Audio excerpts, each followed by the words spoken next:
Actual में manifestation होता क्या है आजकल? जैसे ट्रेंड चला हुआ है मैनिफेस्ट मैनिफेस्ट मैनिफेस्ट मैनिफेस्ट, क्या बस सोचेंगे हम ये हो जाता है, ऐसा कुछ है क्या? नहीं, ये तो कहते हैं ना कि एक कॉन्सेप्ट लोगों ने बहुत जेनरिक कॉन्सेप्ट बना लिया है। मैनिफेस्टेशन कोई शॉर्टकट नहीं है, कोई चीट कोड नहीं है, ये एक प्रोसेस है। तो इस प्रोसेस के 7 स्टेप्स होते हैं मेरे अकॉर्डिंग।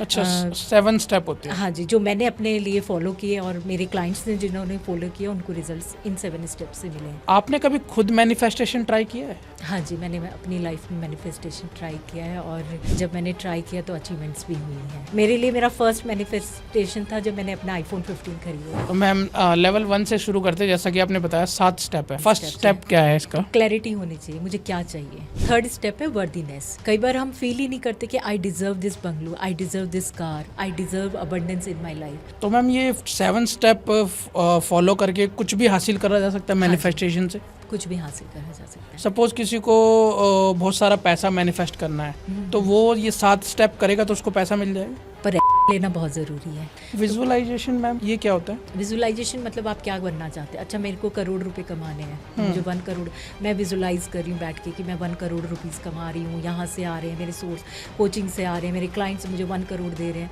बट मैंने कोई एक्शन तो लिया ही नहीं। अफर्मेशन क्या होता है मैम इसमें? अफर्मेशंस आजकल इसको भी बहुत जेनरिक बना रखा है एक्चुअली। हर कोई कहता है अफर्मेशंस पढ़ो और लाइफ चेंज हो जाएगी। ग्रैटिट्यूड कितना इंपॉर्टेंट है मैनिफेस्ट के लिए?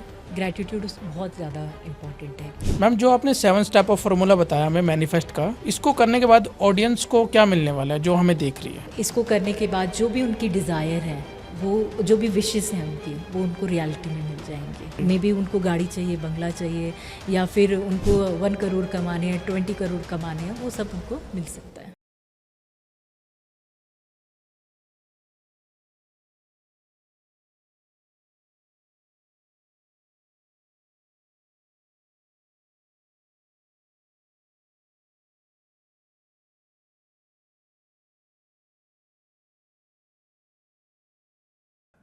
नमस्कार, आप देख रहे हैं डिजिटल तंत्र। मैं हूं संदीप बालियान। इस चैनल पर आने वाले एस्ट्रोलॉजर, तांत्रिक, अघोरी और स्पिरिचुअल एक्सपर्ट अपने पर्सनल व्यूज शेयर करते हैं। सभी वीडियो सिर्फ एजुकेशनल और एंटरटेनमेंट पर्पस के लिए होती है। अगर आप किसी भी उपाय, टोटके या सलाह को अपनाते हैं और उससे किसी भी तरह का मानसिक, आर्थिक या अन्य कष्ट होता है, या किसी भी तरह का पैसों का लेन देन करते हैं, तो उसकी जिम्मेदारी पूरी आपकी होगी। डिजिटल तंत्र, संदीप बालियान और हमारी टीम किसी भी नुकसान के लिए जिम्मेदार नहीं होंगे। धन्यवाद एंड एंजॉय द शो। दोस्तों, स्वागत है आपका आज के नए पॉडकास्ट में। आज का पॉडकास्ट बेहद खास होने वाला है, क्योंकि आज हम बात करने वाले सबसे फेवरेट टॉपिक आपकी मैनिफेस्टेशन की। जी हाँ, मैनिफेस्टेशन आजकल बहुत ट्रेंड में चल रहा है। बड़े बड़े सेलिब्रिटी भी मैनिफेस्टेशन करते हैं। तो आज मैनिफेस्टेशन की बातें होने वाली है। आज 7 लेवल ऑफ मैनिफेस्टेशन की बात होगी, प्लस हम आज हीलिंग को भी टच करेंगे। तो आज हमारे साथ स्टूडियो में मौजूद है अंकिता दहिया मैम, जो कि सीधा बेंगलोर से आई है। Thank you so much for coming ma'am. सबसे पहले तो जय श्री राम, कैसे आप? मैं अच्छी हूँ, thank you so much for inviting me. Ma'am आने में कोई तकलीफ तो नहीं हुई, कोई दिक्कत तो नहीं हुई? नहीं नहीं, कोई तकलीफ नहीं। मैम बुलाना था बिकॉज जैसा कि मैंने देखा आपने अपनी प्रोफाइल में बहुत कुछ लिख रखा था अपने बारे में, मैनिफेस्टेशन के बारे में, हीलिंग के बारे में, पर्सनालिटी डेवलपमेंट के बारे में आपने लिख रखा था।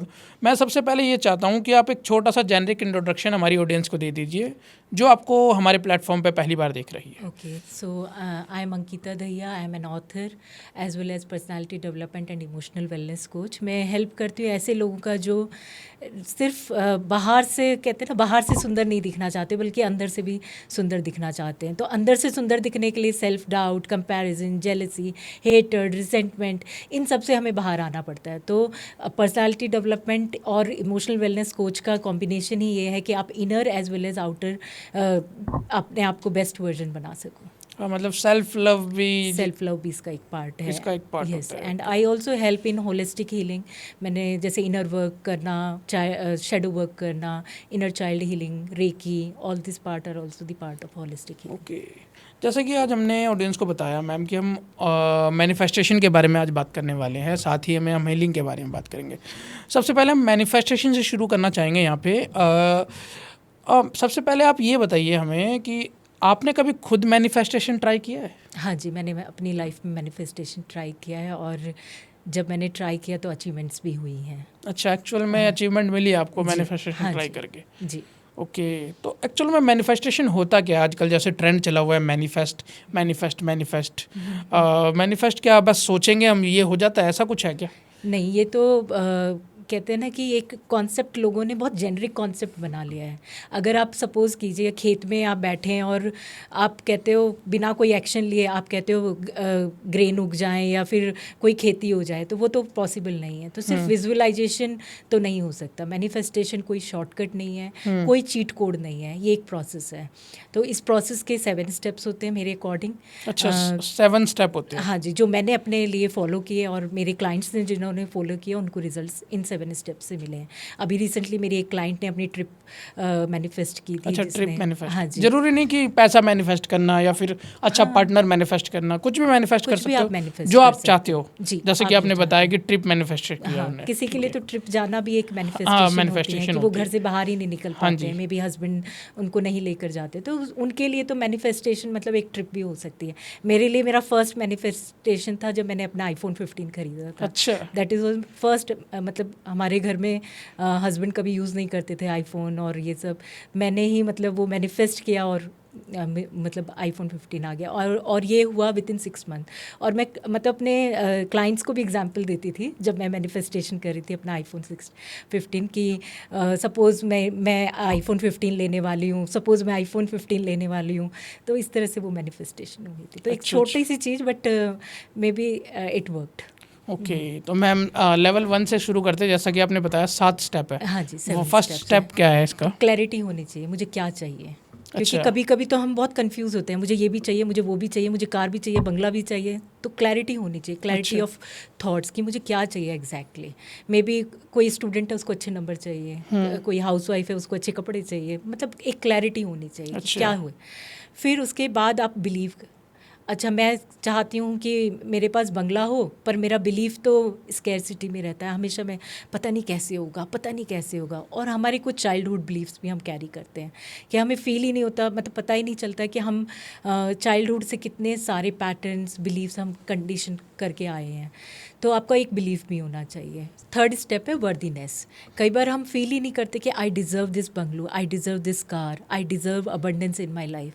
हम स्कैरसिटी से प्ले करते हैं। तो स्कैरसिटी में क्या होता है कि हमें हमेशा ये फील होता रहता है, लो फील होता है, एंजाइटी रहती है, डाउट रहता है।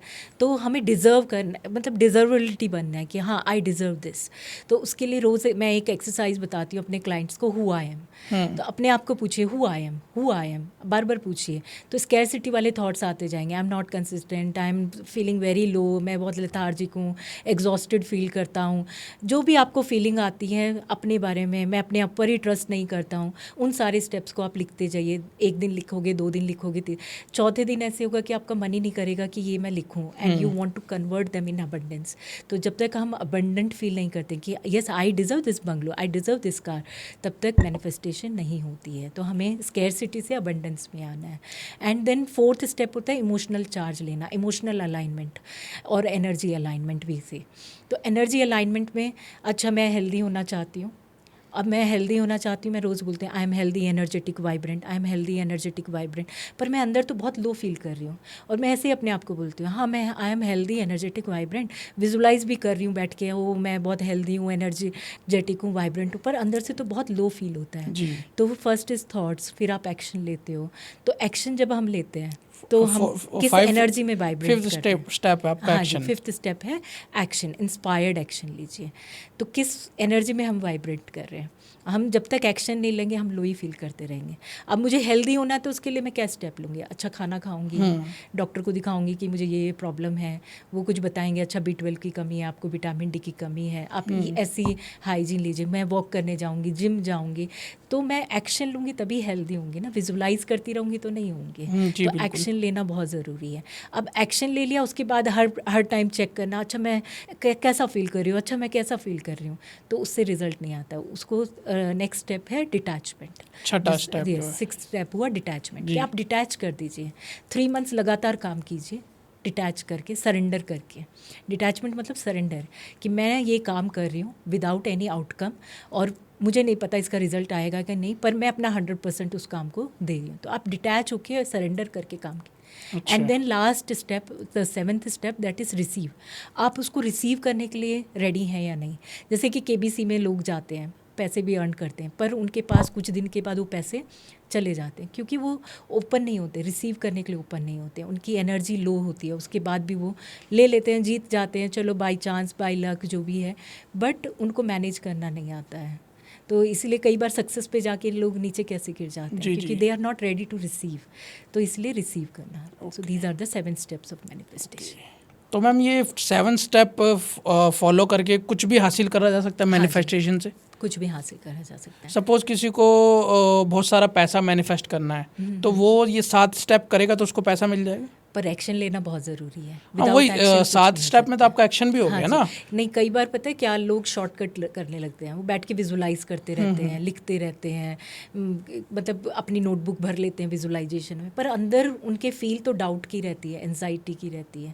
विजुअलाइजेशन मैम, ये क्या होता है? विजुलाइजेशन मतलब आप क्या बनना चाहते हैं। अच्छा, मेरे को करोड़ रुपए कमाने हैं, मुझे 1 करोड़, मैं विजुलाइज कर रही हूँ बैठ के कि मैं 1 करोड़ रुपीज़ कमा रही हूँ, यहाँ से आ रहे हैं मेरे सोर्स, कोचिंग से आ रहे हैं, मेरे क्लाइंट्स मुझे 1 करोड़ दे रहे हैं, बट मैंने कोई एक्शन तो लिया ही नहीं। मैं जस्ट विजुलाइज करते, क्लाइंट्स तो आए नहीं, तो क्लाइंट्स नहीं आ रहे हैं, उसमें मैं कैसी फीलिंग कर रही हूँ, बहुत लो फील कर रही हूँ कि क्लाइंट्स ही नहीं मिल रहे हैं, एंजाइटी में रहती हूँ, पता नहीं क्लाइंट्स मिलेंगे कि नहीं मिलेंगे।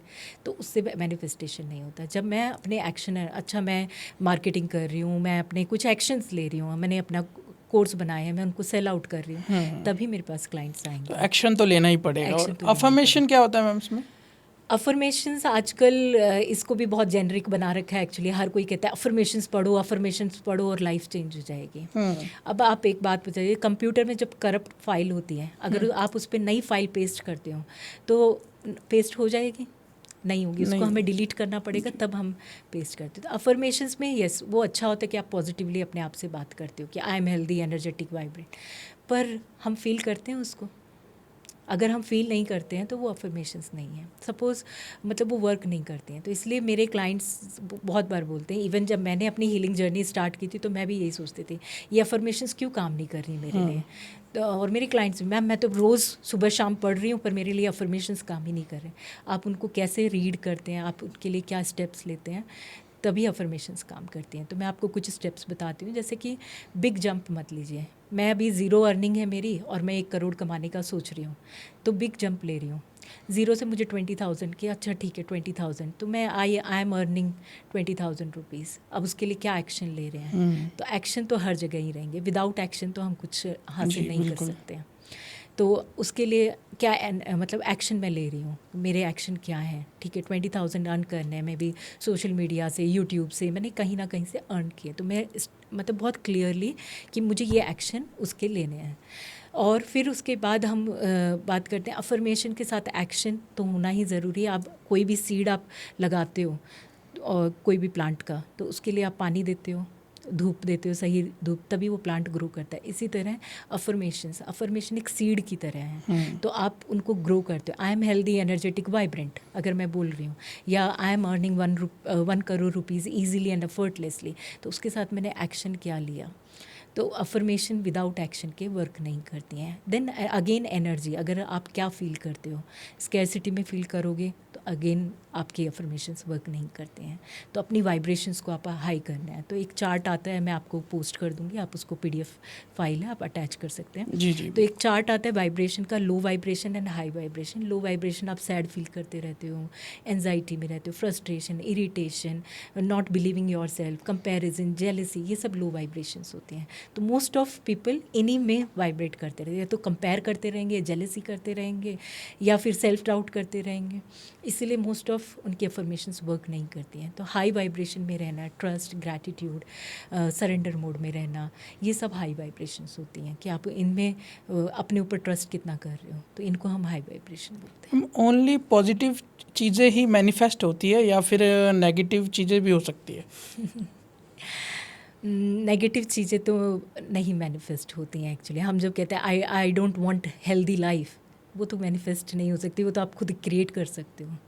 तो मैनिफेस्टेशन मीन्स कि आप क्या क्रिएट करना चाहते हो. अगर आप अपनी लाइफ से अभी हैप्पी हो, go well good, but if you are not happy, you want to change your life, तो आपको अपनी आइडेंटिटी शिफ्ट करनी पड़ती है. कई बार हम अपनी आइडेंटिटी शिफ्ट नहीं करते हैं. तो जैसे मैंने पहले बताया था, हु एम आई, वो मेरी आइडेंटिटी बताता है. अगर मेरे को फील होता है आई am not consistent, I am not determined, I am not happy, तो ये मेरी आइडेंटिटी है. अब मुझे चाहिए abundance in my life, happiness, love in relationship, तो उसके लिए मुझे अपनी आइडेंटिटी चेंज करनी पड़ेगी. I am happy, healthy, energetic, vibe, और एक्शन भी वैसे लेने पड़ेंगे. सिर्फ बोलने से काम नहीं चलेगा.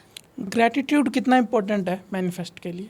ग्रैटिट्यूड बहुत ज़्यादा इम्पॉर्टेंट है, क्योंकि वही हमें वाइब्रेशन में चेंज करता है. अब क्या है ना, मोस्ट ऑफ लोग प्रॉब्लम में तो होते हैं. सबकी लाइफ में, आपकी लाइफ में भी प्रॉब्लम होगी, मेरे में भी होंगी, दूसरे लोगों की भी, जो ये सुन रहे हैं उनकी लाइफ में भी प्रॉब्लम.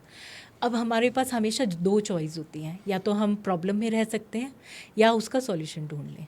प्रॉब्लम में है तो हम कहेंगे कि अच्छा बिचारी बन के रहना या विक्टिम बन के रहना, उसको हम कहते हैं ना कि विक्टिम बन के रहो. तो वो विक्टिम मेरे साथ ये नहीं हो रहा, अपने दोस्तों को बता रहे हैं, अपने घर वालों को बता रहे हैं, मेरे साथ ये हो रहा है, मेरे साथ वो हो रहा है मेरा. बट आप क्या सॉल्यूशन, एक माइंडसेट है कि आप क्या सॉल्यूशन करना चाहते हैं, है ना. तो जब हम विक्टिम से अबंडेंस की माइंडसेट में कब आते हैं, जब हम ग्रैटिट्यूड करते हैं. जी जी. हम हर चीज़ के लिए थैंकफुल होते हैं. अच्छा, मैं सुबह उठी, I am really very thank you for my breathing, क्योंकि कुछ लोग तो सोते सोते ही चले जाते हैं, हार्ट अटैक ही. मैंने पानी यूज़ किया, पानी की कमी हो रही है, पानी यूज़ कर रही हूँ, घर में पानी अच्छे से आ रहा है, नहाने के लिए पानी है, पीने के लिए पानी. I am really grateful for that, ना. तो हम जब ग्रैटिट्यूड में रहने तो अबंडेंस की फीलिंग रहती है. अगर हम ग्रैटिट्यूड में नहीं रहेंगे तो स्कैरसिटी, ये नहीं अच्छा हो रहा, ये नहीं अच्छा. वो करोड़ कमा रहा होगा ना, तब भी वो सेटिस्फाई नहीं होता है, ये नहीं अच्छा हो रहा है मेरी ज़िंदगी में. अच्छा लाइफ पार्टनर होगा तो भी उसमें 100 कहते हैं ना कमियाँ निकाल रहा होगा कि ये ऐसी है, वो वैसी है, या वो ऐसा है या वैसा है. इसलिए जब हम ग्रैटिट्यूड में रहते तो मैनिफेस्टेशन ईजिली हो जाता है. ओके. माइंडसेट कितना इम्पोर्टेंट है? जैसे अगर किसी का पुअर माइंडसेट है तो वो कभी मैनिफेस्ट कर ही नहीं पाएगा. नहीं, क्योंकि विक्टिम माइंडसेट वाले तो कैसे, मतलब जो कमियां ही निकालते रहेंगे या फिर ट्राई करते रहेंगे, ये हो रहा है वो हो रहा है, वो कैसे कर पाएंगे. इसलिए ग्रोथ माइंडसेट होना बहुत ज़रूरी है कि yes I want to grow. और इंसान, हम जानवरों से क्यों डिफरेंट है, क्योंकि हम इवॉल्व होते रहते हैं. हमें भगवान ने ऐसा दिया है कि हम इवॉल्व हो सकते हैं, कि आप लर्न करते रहो, इवॉल्व होते रहो. तो हमेशा इंसान को इवॉल्व होते रहना है, स्टक नहीं फील करना है. तो ग्रोथ माइंडसेट बहुत ज़रूरी है, एक राइट माइंडसेट होना बहुत ज़रूरी है. तो जो भी अभी अपकमिंग जनरेशन है हमारी, उसके लिए भी राइट माइंडसेट होना बहुत ज़रूरी है. पैसे बहुत कमा रहे हो पर माइंडसेट ही करेक्ट नहीं है, कैसे उसको मैनेज करना है, कैसे उसको यूज़ करना है. और कहते हैं ना, माइंडसेट से ही आपकी लाइफ की फाउंडेशन बनती है. It is kind of foundation कि मैं क्या करना चाहती हूँ. मैं चाहती हूँ घर पे भी रह सकती हूँ, हस्बैंड कमा रहा है, आराम से रहो, बट मैं कुछ अपनी लाइफ में करना चाहती हूँ, कुछ डिफरेंट करना चाहती हूँ, जो मैंने अपनी लाइफ से सीखा है. मैं लोगों को बताना चाहती हूँ सिंपल स्टेप्स में कि आप अपनी ज़िंदगी को बहुत अच्छा बना सकते हैं. तो वो मेरा डिसीज़न है, वो मेरा माइंडसेट है. मैम, जो आपने 7 स्टेप ऑफ फार्मूला बताया हमें मैनिफेस्ट का, इसको करने के बाद ऑडियंस को क्या मिलने वाला है जो हमें देख रही है? इसको करने के बाद जो भी उनकी डिज़ायर है, वो जो भी विशेस हैं उनकी, वो उनको रियलिटी में मिल जाएंगे. And that is I assure you, क्योंकि मैंने अपने ऊपर इम्प्लीमेंट किया है, अपने क्लाइंट्स के ऊपर इम्प्लीमेंट किया है, उन्हें मिला है. तो हमारे जो व्यूवर्स हैं उनको भी श्योरली मिल जाएगा. Okay. मे बी उनको गाड़ी चाहिए, बंगला चाहिए, या फिर उनको 1 करोड़ कमाने हैं, 20 करोड़ कमाने हैं, वो सब उनको मिल सकता है. ओके. तो करिएगा ज़रूर जो मैम ने स्टेप फार्मूला बताए, 7 स्टेप ऑफ फार्मूलाज, और ट्राई करना और कमेंट ज़रूर करिए कि आपने करा कि नहीं करा, और आपको अब तक ये जितना भी हुआ है पॉडकास्ट कितना अच्छा लगा. तो एक बार लाइक का बटन ज़रूर दबा देना यहाँ से, और एक हाइप का बटन होगा वो भी आप ज़रूर दबा दीजिएगा. तो मैम, आप जैसे हीलिंग भी करते हो, थोड़ा हीलिंग के बारे में समझाइए हमें कि हीलिंग एक्चुअल में होती क्या है. हाँ जी, तो हीलिंग को बहुत लोगों ने ना मिथ बना रखा है कि हीलिंग हो गई तो मतलब कि मेरे लाइफ में अब पेन ही नहीं होगा, हीलिंग हो गई तो अब मेरी ज़िंदगी में कोई दुख ही नहीं होगा. नहीं, हीलिंग का मतलब होता है कि पेन तो होगा, बट आप उसको कैसे हैंडल करते हो, उसको कैसे मैनेज करते हो, वो हम हीलिंग से सीखते हैं. क्योंकि लाइफ तो स्ट्रेट लाइन नहीं है. अगर स्ट्रेट लाइन हो गई तो हम तो चले ही जाएंगे. तो लाइफ कैसे है, अप एंड डाउन होती रहती है. तो कभी आपकी लाइफ में हैप्पीनेस आती है, कभी आपकी लाइफ में सैडनेस भी आएगी, पर हम उनको कैसे मैनेज करते हैं. जैसे मेरी एक क्लाइंट थी, उसने मुझसे पूछा कि मैम मेरी और मेरी सिस्टर की लड़ाई हो गई और ऐसे ही मैं जब पहले हीलिंग नहीं करती थी ना तब भी मेरी लड़ाई होती थी। मैं कहा अच्छा ठीक है बताओ फिर क्या हुआ। तो बोलती मैंने 1-2 घंटा में मेरे को बहुत बुरा लगा और फिर मैं चाय बना के सोने चली गई। मैंने कहा अच्छा ठीक है। पहले क्या होता था, पहले मैं मैम इस इमोशन के साथ 2-3 दिन मतलब मैं अपनी बहन से बात नहीं करती थी और इस इमोशंस के साथ 2-3 दिन मतलब सैडनेस और इसमें रहती थी। मैंने कहा यही हीलिंग होती है जहाँ आप मतलब कम टाइम देने लगते हो इन इमोशंस को फील करते हो। बट अब आपको पता है कि इनको ज़्यादा देर टाइम देना ज़रूरी नहीं है, आप उनको लेट गो करना स्टार्ट कर देते हो। तो इसी को हम हीलिंग कहते हैं। तो हीलिंग स्ट्रेट लाइन नहीं होती, वो स्पाइरल होती है एक्चुअली। तो लेट गो करना बहुत ज़्यादा इंपॉर्टेंट है यस, healing लेट में। गो करना बहुत इंपॉर्टेंट है। अगर लेट गो नहीं किया, चीज़ को कैरी करके रखा, तो हम कुछ भी नया अपनी ज़िंदगी में ऐड नहीं कर सकते हैं। तो किस किस टाइप की हीलिंग होती है मैम ये? मैं अपने सेशंस में इनर चाइल्ड हीलिंग करवाती हूँ, रेकी हीलिंग करवाती हूँ लोगों को जो डीप उसमें जा रहे होते हैं। माइंडसेट चेंज करना सिखाती हूँ कि how we can rewire our negative mind to positive mind, क्योंकि राइट माइंडसेट से ही हम कुछ ना कुछ अचीव कर पाते हैं।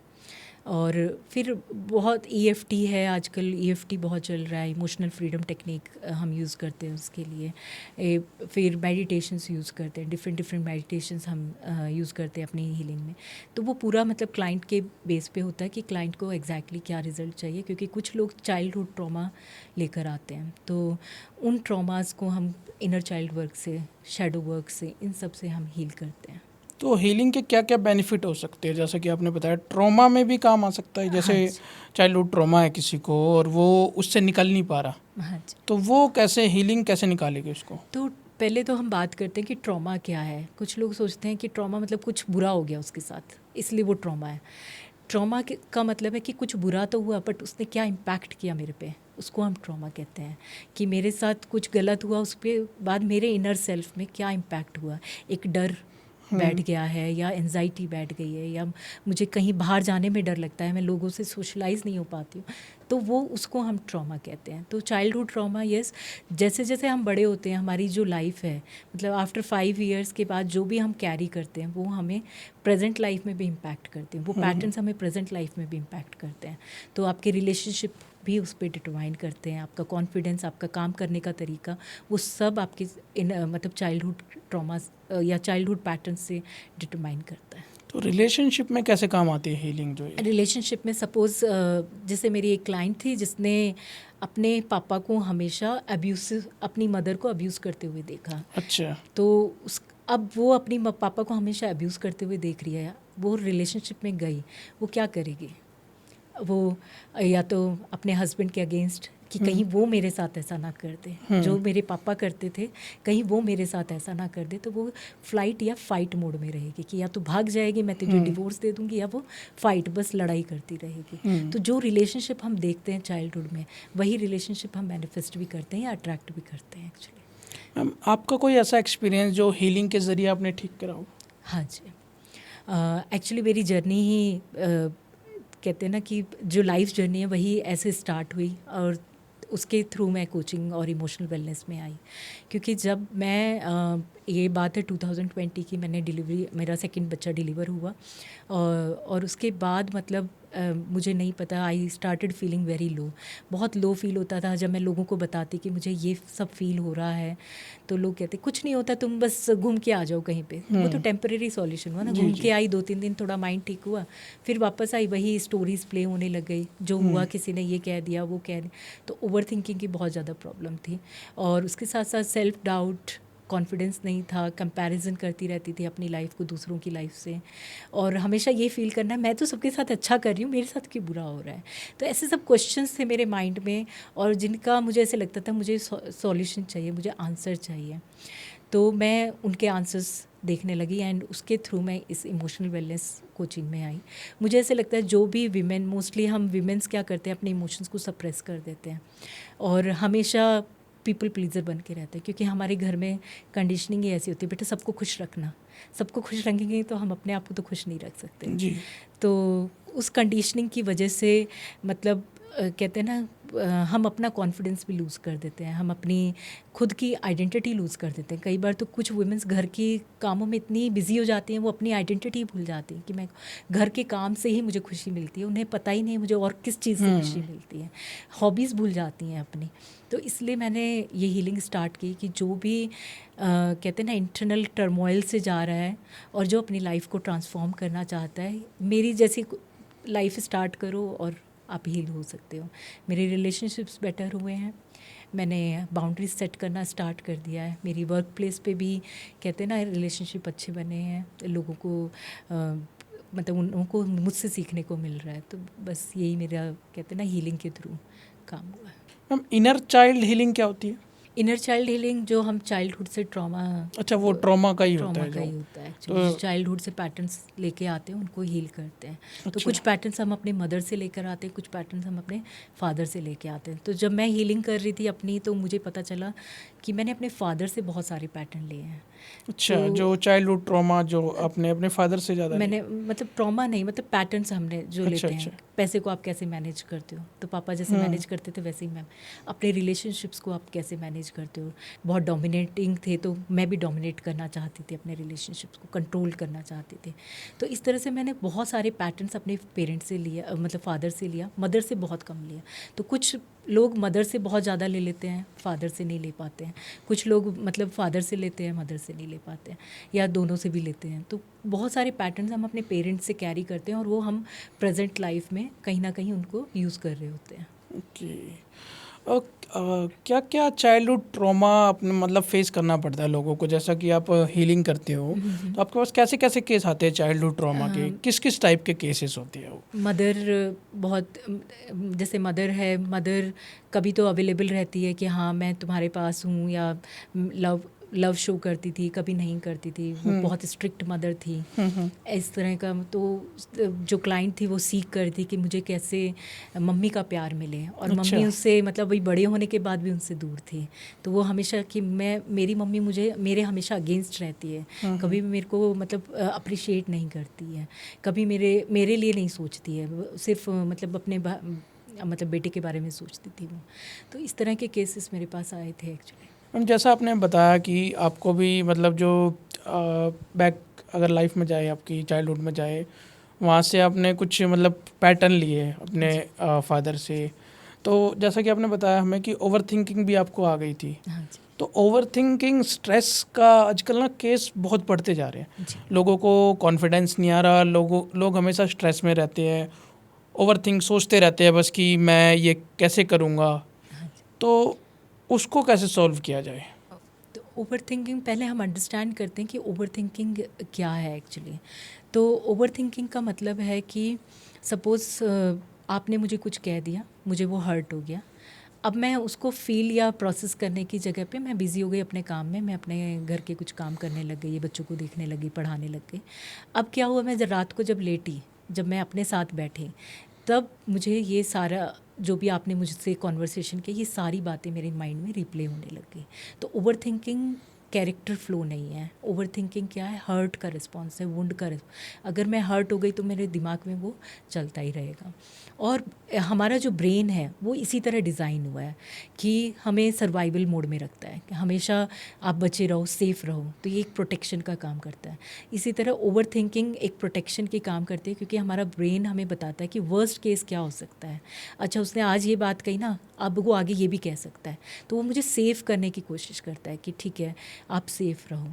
और हमारा कॉन्शियस माइंड तो सिर्फ 5% ही वर्क करता है, मोस्टली सबकॉन्शियस माइंड हमारा काम करता है। तो सबकॉन्शियस माइंड जो है वो बिलीफ जो मेरे चाइल्डहुड से कैरी किए हैं, उन बिलीव्स के साथ देखता है कि आप पीछे चाइल्डहुड में सेफ़ थे या नहीं थे, आपने किसी को हर्ट किया नहीं किया, और आप उससे हर्ट तो नहीं हो गए। तो वह मुझे सेव करने की कोशिश करता है।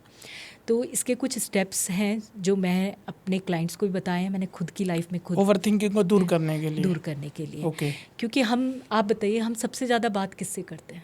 कोई भी अपने करीबी हो, जो फ्रेंड से कर सकते हैं, हम अपनी मदर से बात कर सकते हैं, हम अपने स्पाउस से बात कर सकते हैं। जी, अब मैं कहती हूँ हम सबसे ज़्यादा बात अपने आप से करते हैं। अच्छा। क्योंकि आप कुछ भी सोच रहे होते हैं, अच्छा सुबह उठे, अब मुझे नहाने जाना है, अब मुझे ब्रश करनी है, अब मुझे ऑफिस के लिए रेडी होना है, तो हम अपने आप को कुछ ना कोई इंस्ट्रक्शन दे रहे होते हैं।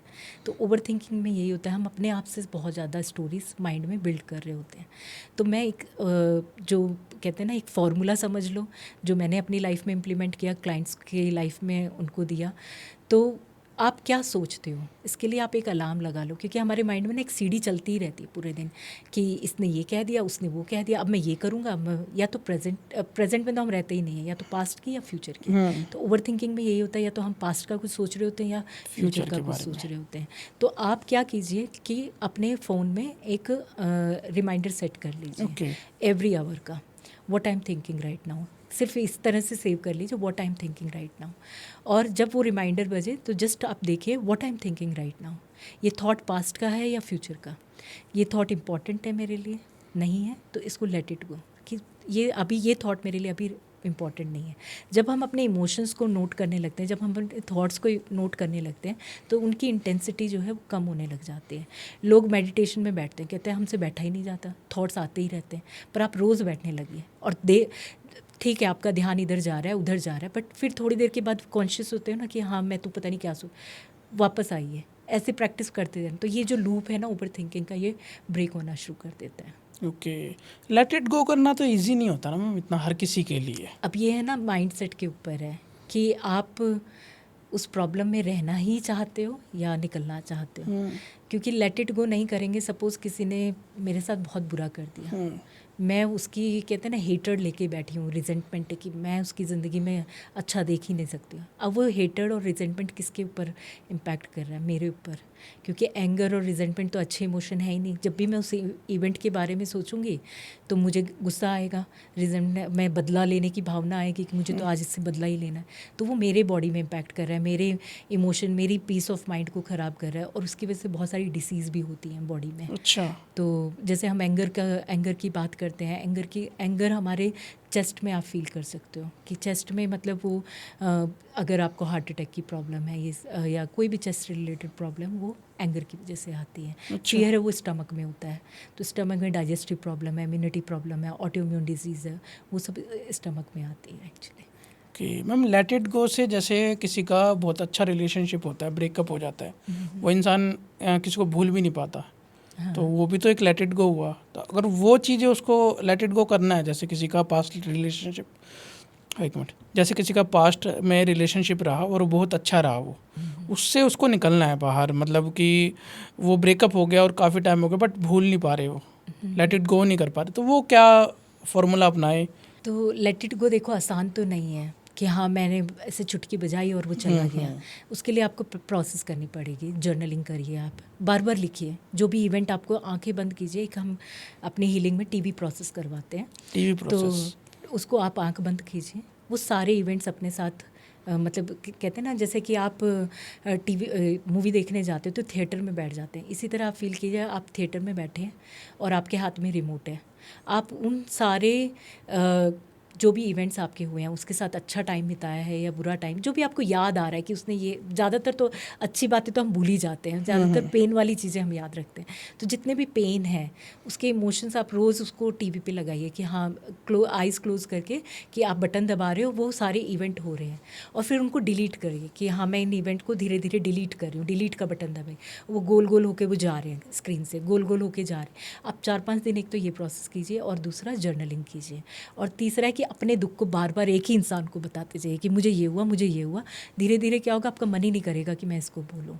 एंड लेट इट गो आसान तो नहीं होता, ये हमारी चॉइस होती है कि मुझे उसमें रोते रहना है, अपनी ज़िंदगी ख़राब कर देनी है रो रो के कि उसने मुझे छोड़ दिया, उसने मेरे साथ ये, या अपने आप को हील करके अच्छा पार्टनर अट्रैक्ट करना है।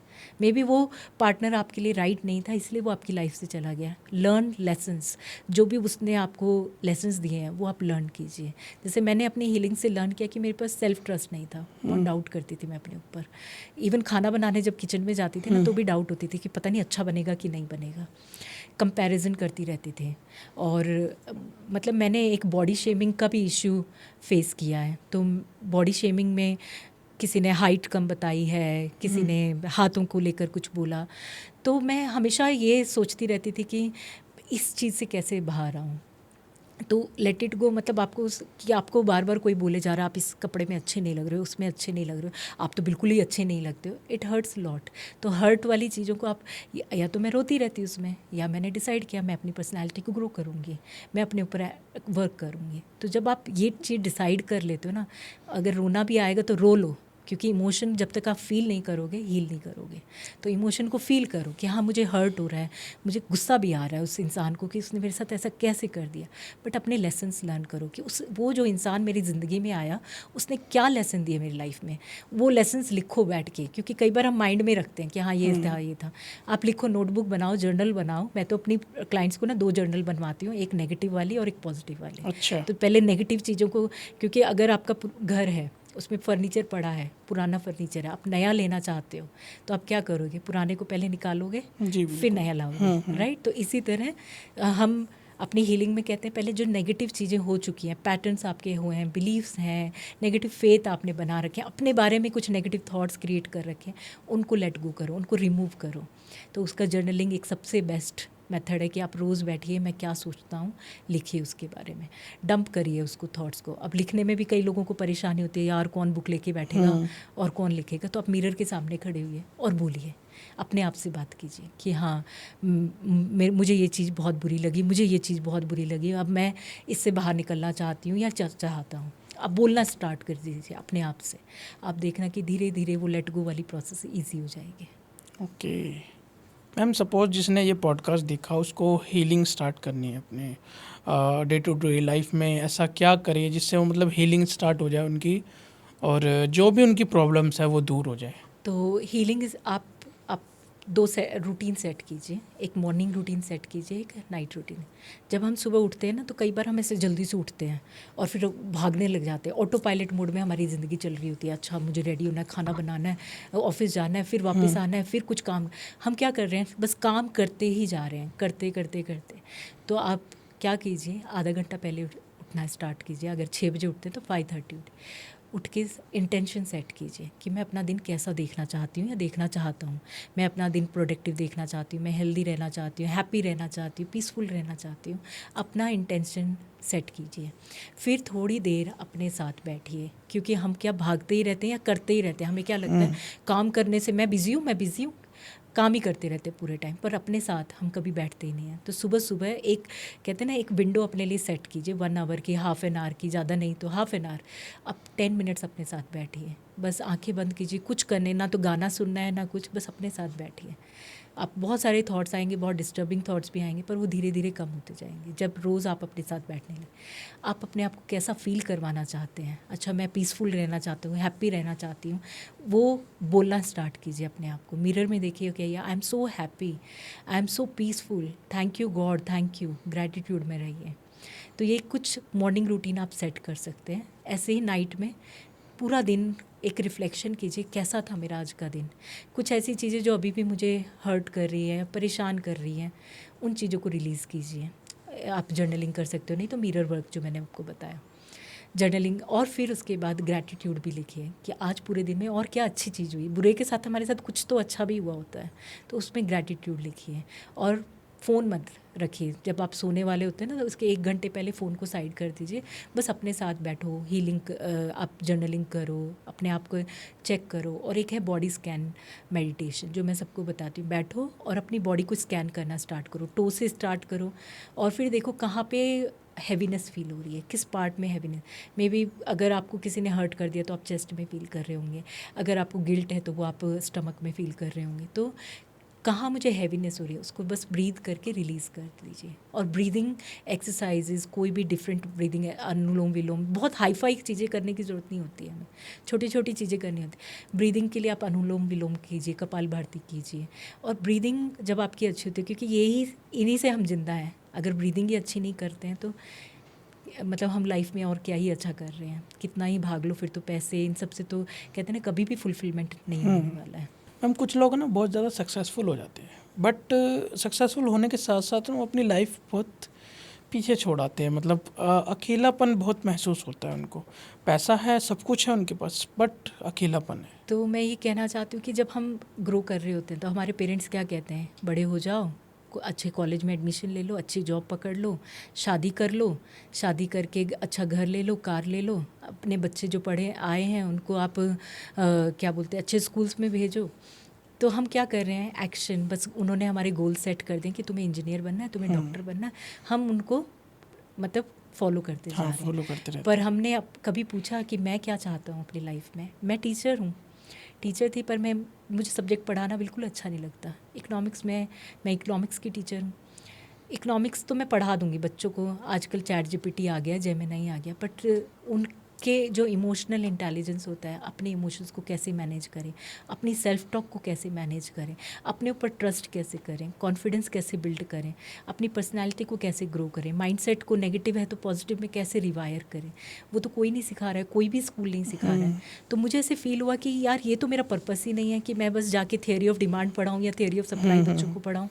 मेरा पर्पस है लाइफ में कि बच्चे फुलफिल फील करें। तो मेरे अंदर भी एक वॉइड थी, अच्छे स्कूल में जा रही थी, घर में हस्बैंड अच्छा कमा रहे हैं, बच्चे हैं अच्छे, मतलब भगवान की दया से बहुत अच्छे बच्चे मुझे मिले, बट एक वॉइड थी क्योंकि मुझे अपना पर्पस नहीं मिला पता था। तो कभी कभी अचीवमेंट से हम हैप्पी नहीं होते हैं, हमें अपना लाइफ का जो है पर्पस पता होना चाहिए कि हम इस ज़िंदगी में क्यों आए हैं। अगर आपने बुक पढ़ी होगी man in the search of meaning करके जो बुक है, उसमें उन्होंने बताया है कि वो मतलब कैंप में रहे थे, जो ऑथर है वो कैंप में रहे थे, उन्होंने बोला कि हमें पावर और ये नहीं चाहिए, पावर या मनी नहीं चाहिए, हमें फुलफिलमेंट चाहिए। वो सेटिस्फेक्शन कब आता है, जब हम अपनी लाइफ का मीनिंग पता करते हैं, तभी हमें वो सेटिस्फेक्शन आता है।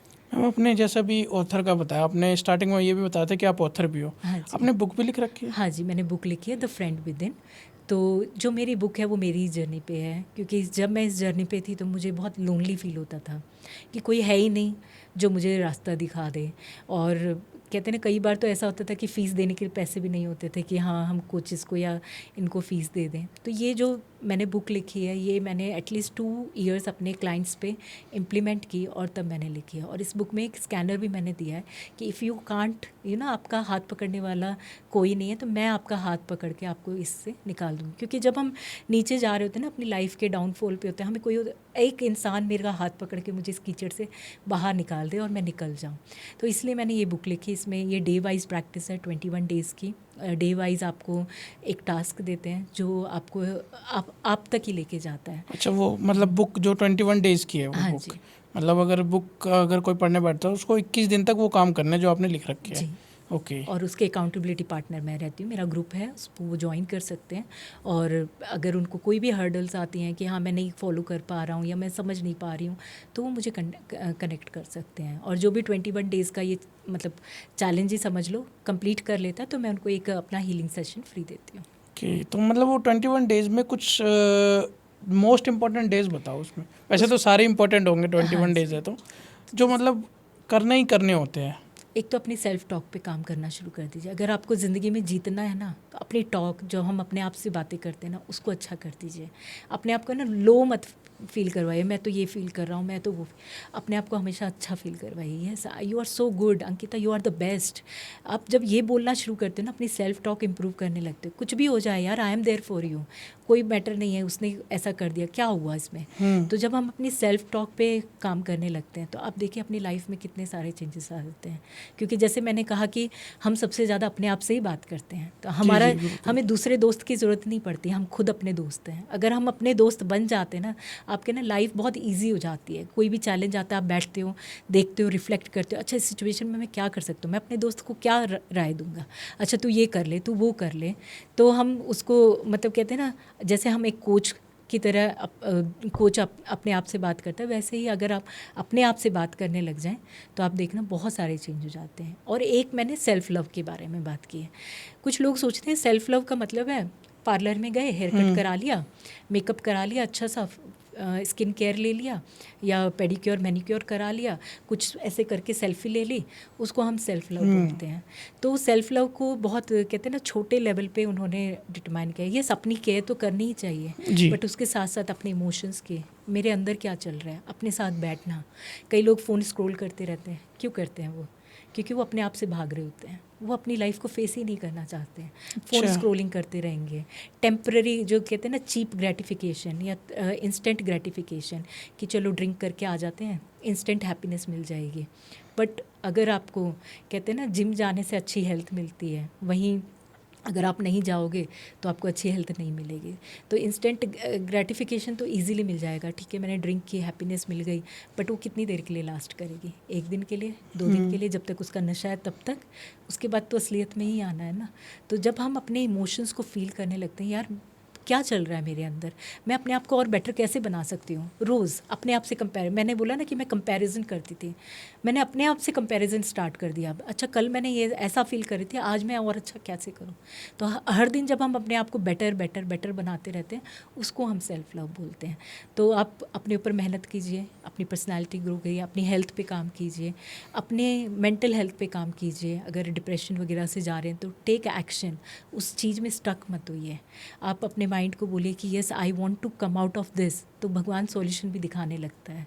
क्योंकि जब तक हम कहते हैं ना सॉल्यूशन मांगेंगे नहीं तो कैसे सॉल्यूशन मिलेंगे। तो यूनिवर्स भी इसी तरह काम करती है, जब आप सॉल्यूशन की तरफ जाते हो तो तभी आपको सॉल्यूशन मिलते हैं। जैसे सपोज़ आपको रेड कार खरीदनी है, तो पहले तो आपका माइंड मतलब कि ठीक है आपने डिसाइड कर लिया रेड कार लेनी है, कार खरीद लोगे, हर जगह आपको रेड कार दिखनी शुरू हो जाती है। अच्छा, यूनिवर्स साइन देता है हमें? साइन देता है, क्योंकि आपका फोकस अब रेड कार पे हो गया ना। पहले तो इधर उधर फोकस था, अब आपने बोला मेरे को तो रेड कार लेनी है, अब रेड कार खरीद भी ली, अब हर जगह आपको रेड कार मिलेगी। तो आप कहोगे अरे रेड कार तो बहुत सारी हैं, मैंने क्यों ही खरीदी। तो इसी तरह जहाँ हमारा फोकस होता है कि मेरा फोकस कहाँ पे है, स्कैरसिटी पे है या अबंडेंस पे है, वही चीज़ मुझे मिलती है। अगर स्कैरसिटी पे होगा तो स्कैरसिटी वाली चीज़ें मिलेंगी, अबंडेंस पे होगा तो अबंडेंस वाली।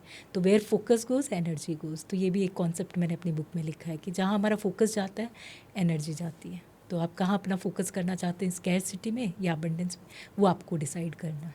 तो सेल्फ लव तो इम्पोर्टेंट बहुत ज़्यादा है फिर आपके अकॉर्डिंग, मतलब क्योंकि खुद से प्यार करना तो आजकल तो वही, जैसा कि आपने बताया कि पार्लर जा रहे हैं तो खुद से प्यार वो नहीं होता, जी हैशटैग सेल्फ लव लगा देते हैं। जी पक्का। हाँ। क्योंकि सेल्फ लव जैसे मैंने बताया, अपने अपने आप को बेटर बनाना, रोज़ अपने ऊपर काम करना, वही सेल्फ लव होता है। ये तो टेम्परेरी सेल्फ लव होता है, जब तक उसका ग्लोर है मेरे फेस पे तब तक अच्छा है, जब वो चला गया तो सेल्फ लव चला गया, आर्टिफिशियल सेल्फ लव हो गए। तो अपने ऊपर काम कीजिए, हेल्थ अच्छी कीजिए, अपने सारे एरियाज चेक कीजिए। मैं उसको व्हील ऑफ लाइफ बोलती हूँ, जो मेरी बुक के अंदर व्हील ऑफ लाइफ जी। तो हमारी लाइफ में कुछ 7 एरियाज़ होते हैं जो बहुत इंपॉर्टेंट होते हैं। एक रिलेशनशिप, एक आप अपने साथ अपना पर्सनल डेवलपमेंट आपका, फिर आप कहाँ बाहर जाते हो, अपने आप को कैसे एंजॉय, एंटरटेनमेंट है, आपका करियर कैसा है, फाइनेंशियल कंडीशंस कैसी है, आपका खुद के साथ रिलेशन कैसा है। तो इन एरियाज़ में आप देखिए, हेल्थ, इन एरियाज़ में आप देखिए कि किस एरिया में मुझे काम करना है। एक एरिया लीजिए, 3 महीने उस पर काम कीजिए, फिर दूसरा एरिया लीजिए। तो इसको हम व्हील ऑफ लाइफ बोलते हैं। मैम, लोग ना बाउंड्रीज सेट करते हैं, मतलब वो सेट करने में गिल्टी भी फील करते हैं, सेट करना भी चाहते हैं बट गिल्टी भी फील करते हैं, तो ऐसा क्यों? क्योंकि जब हम बड़े होते हैं, जैसे हम बड़े हो रहे होते हैं, तो हमें क्या कहते हैं, बड़ों की बात सुननी चाहिए, सबको पहले खुश रखना चाहिए, है ना। कोई सेक्रीफाइस करो अपनी लाइफ को, दूसरों को खुशी देने के लिए अपनी लाइफ को सेक्रीफाइस करो। मैं हेल्थ प्रॉब्लम में हूँ फिर भी दूसरों के लिए काम करो, तो उसको हम मतलब अगर हम ऐसा नहीं करते तो हम क्या फ़ील करेंगे, गिल्ट फील करेंगे कि अरे यार मैंने उसकी बात नहीं सुनी, तो अब तो अंदर अंदर एक गिल्ट होना शुरू हो जाएगा। अच्छा उसको मेरी हेल्प की ज़रूरत थी पर मैं उस टाइम पे अवेलेबल नहीं थी, तो मुझे क्या फ़ील होने लगेगा, गिल्ट फील होने लगेगा कि मैंने उसकी हेल्प नहीं की और मैं अपना काम करने लग गई।